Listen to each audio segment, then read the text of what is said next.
तो कालेवन ने लड़कियों को रोक दिया कि माला पहनाना मत, शादी ऐसी नहीं होगी। तो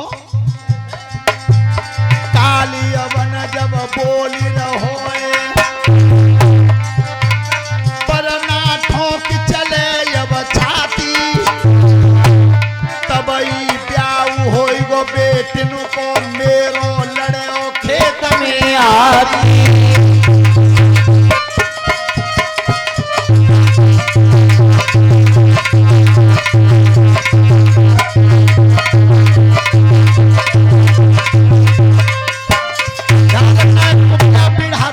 पास कालेवन के पास कुबला पीड़ हाथी था, तो उसने ये शर्त लगा दी कि इसने न मुगदल पकड़ा है, न उठाया है, न बल मारा है, इसने कोई जादू मारा है। अगर ये कंस बलवान है तो मेरा ये कुबला पीड़ हाथी है, ये लड़ेगा, ये हाथी लड़ेगा। श्रोता बंधु, कंस ने कही बेईमानी पर उतरिया है। अरे शर्त तो लगाई मुगदल की और अब कह रहे हो हाथी लड़ाओ। विचार करना कैसे कैसे वीर हो गए पैदा। कंस ने कह दिया तो फिर भेजो हाथी है, भेजो। इतते हाथी बढ़न लगो, नाई कंस ने समय लगाई, संग्राम करन को नाहर ने दई भुजा बढ़ाई।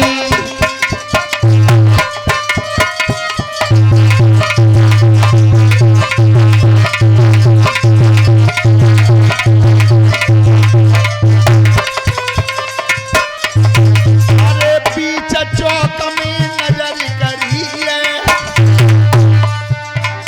जननी कूलयो तुरंत मनाई, और वो सूंड पकड़ की अब हाथी की ऊपर ले गो यधर उठाई।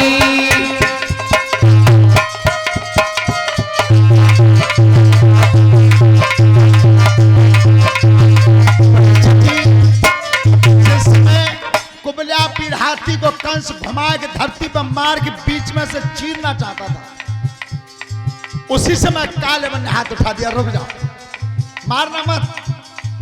क्या कालियवन तब बोली न होए,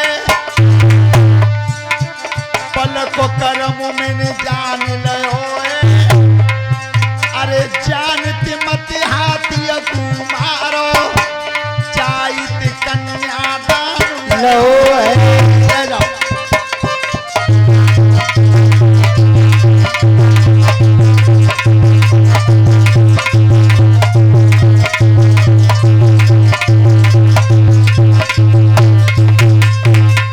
बेटा कंस, इस हाथी को जान से मत मारना, मेरे मित्र की लड़कियों की शादी है, तो ये कुबला पीड़ हाथी मैंने तुम्हें कन्यादान में दे दिया। वो कन्यादान में मिला था कुबला पीड़ हाथी। विचार करना कैसे कैसे वीर हुए। लेकिन ये कथाएं जब सुनी जाती हैं तो आजकल के बच्चे कहते हैं कि बिल्कुल झूठ लिख दिया है, बिल्कुल सफेद झूठ बताता है। अच्छा, झूठ तो यूं लग रहा होगा तो क्षमता ही ना है। आज तुम विचार करो, का वो 18 साल के बालक में तई दम है कि वो 50 किलो के डीएपी के कट्टा 2 किलोमीटर लाए के मूड पर धरे को खेत में लगाया हुआ। वे बड़े बूढ़े अबू बैठे हैं कि सोसाइटी काऊ काऊ के यहाँ तो 3-3 किलोमीटर होती तो उसने साइकिल ले गए, ना कोई वाहन ले गए, मूड पर ही धल्लाए और चले आए 3 किलोमीटर। और पता चली गया में कोई मिलेगा तो 5 मिनट बहुत बतला ले। वो क्षमता कहां से आती थी? सब खान पान के ऊपर थी। परीक्षित जी पता चली कि रोटी घर पे तो ना पहुंची तो 3 किलो गाजरी खाई गए खोद के। गन्ना को जो कोलू चलतो पता चली कि महाराज जी 5 किलो रसोई पी गए। रोटी खाए ले 2-2.5 किलो मठई पी लो। ये क्षमता पैदा होती थी। आज कहां है?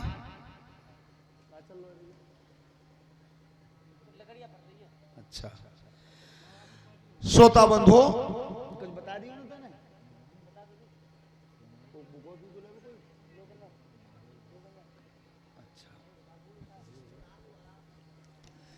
राजन परीक्षित, ये तो बात थी सत्युग त्रेता द्वापर की, चलो बात समय की तो तुम्हें झूठ लग रही है। अरे जी तो थोड़े दिन पहले की बात थी। और ये कौशल बाबू सिकुहाबाद से 100 रुपए का पुरस्कार है हमारे लिए, धन्यवाद।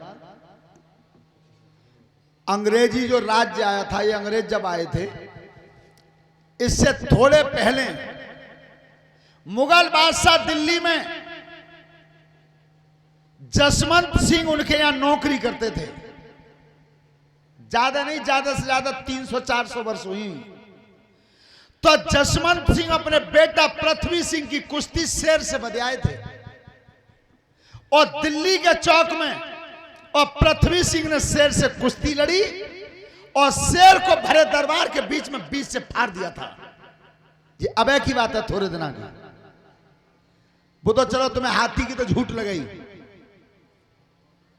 तो कंस का जब विवाह हुआ, अस्थियों प्राप्ति दोनों रानी थी। श्रोता बंधुओं, इधर कंस की एक चचेरी बहन थी, देवक महाराज की लड़की थी, जिसका नाम था देवकी। और जिस समय देवकी वर के योग्य हुई तो बटेश्वर के सूरसेन महाराज थे, उनके बड़े पुत्र का नाम था वसुदेव। तब वसुदेव के लिए विवाह निश्चित हुआ था और वसुदेव के लिए जब विवाह किया देवकी का, तो कंस ने बड़े धूमधाम से विदा किया है अपनी बहन को, देवकी को। किस तरह से? अरे विदाई अब है रही नगर विदाई, विदाई अब हो रही नगर विदाई अब हो रही नगर विदाई, विदाई अब हो रही नगर विदाई।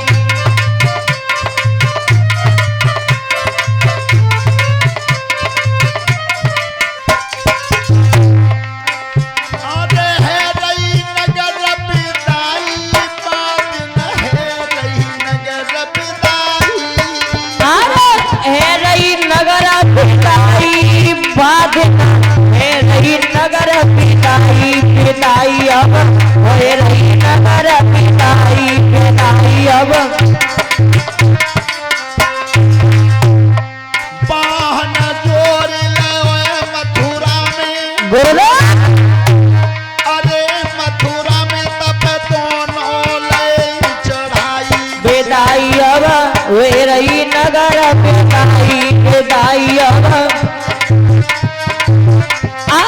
बहना जोरी लाओ मथुरा में, अरे मथुरा में तमें दोनों लए चढ़ाई, पिताई अब हो रही नगर पिताई पिताई अब।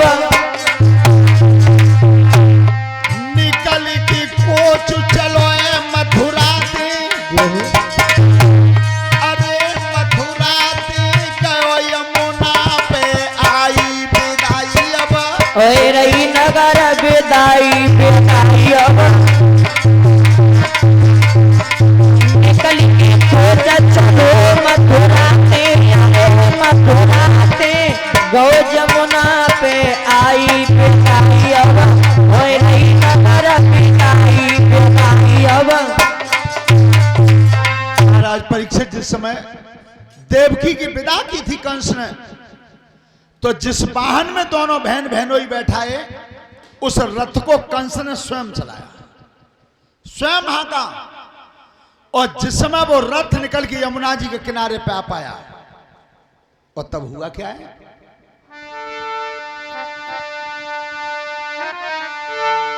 अरे रथुहा की रहो अभिमानी,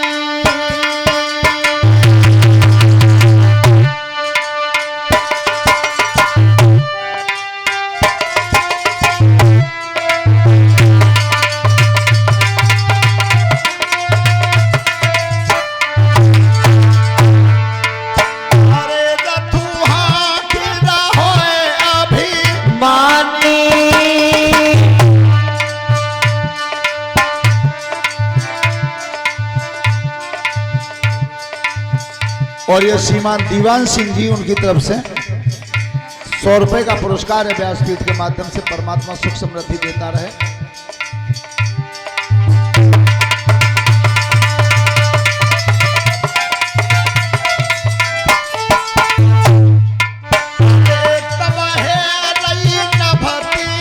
बानी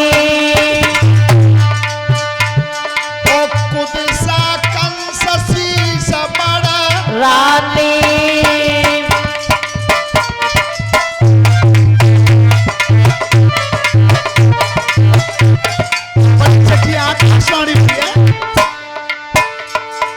हंसी खुशी में आज नजर दे अपनी बहन को विदा करावे। बहना जाई रही मथुरा दे जाई की गर्व आठमो आवे। गर्व आठमो कोख जनेगी चल के जाई मथुरा में आवे। तेरा कंस नाई बचवैया बेई गर्व तोई मार गिरावे।